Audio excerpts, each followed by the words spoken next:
Hello, and welcome to Wretched. My name is Todd Friel. I'm your host. The Wretched, the song refers to. Thank you. That was my Keanu Reeves impression. Hey, speaking of Keanu Reeves, the kids these days have no sense of history. Sure. You should have been watching more TV as a child. You didn't understand my Keanu Reeves reference, did you? No, I did not. A movie called Walk in the Clouds. That explains it. That movie was so bad. How bad was it? William Shatner said that acting.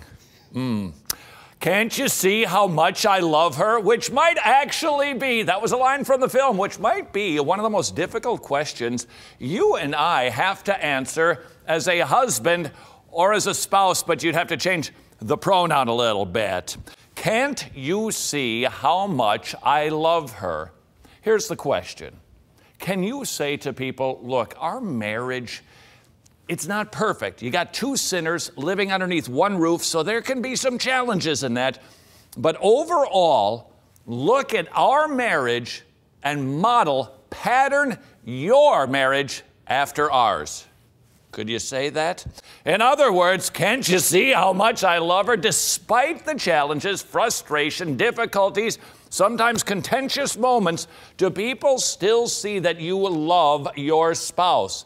Can you say, look at us. We pretty much have this thing down, sins and all. Or is it possible if people looked through your windows and didn't get arrested, would they see things that they should not be able to find in a godly marriage? Matthew Jacobson recently writing an article, 10 things that you should never find in a godly marriage. Now, the word never is correct. These should never exist. Now, they're going to. Our marriages aren't perfect. We're Christians. We're in that sanctification process.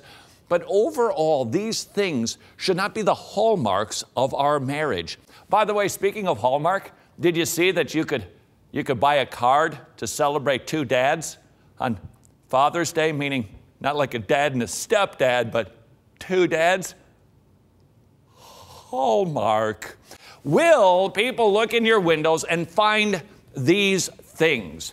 This is pretty difficult business that we're about to embark on right now. Self-examination time, none of this business. Ask yourself the question, do I act like this? Do I exhibit these things that should not be found in a Christian marriage? Here we go from Matthew Jacobson. Number 1, James 3:8 admonishes us, ixnay on the arp tongue shay. Didn't know that I spoke pig Latin, did ya? Do you have a sharp tongue? I didn't say, please note this, I didn't say that you're never snarky, you know, you kind of let it get away from you. But overall, do people in your family know you for zing or for lifting them up? Do they hear from you words of criticism, especially sharp stuff, kind of nasty stuff? Gentlemen, this is one especially for us. Take it from me, I've learned the hard way over the years. Women don't appreciate sarcasm. It's almost always a serrated edge that just shreds everything that I'm just trying to have fun with. Careful, gentlemen. Does your wife, do your children hear uplifting words or just a constant hacksaw of criticism?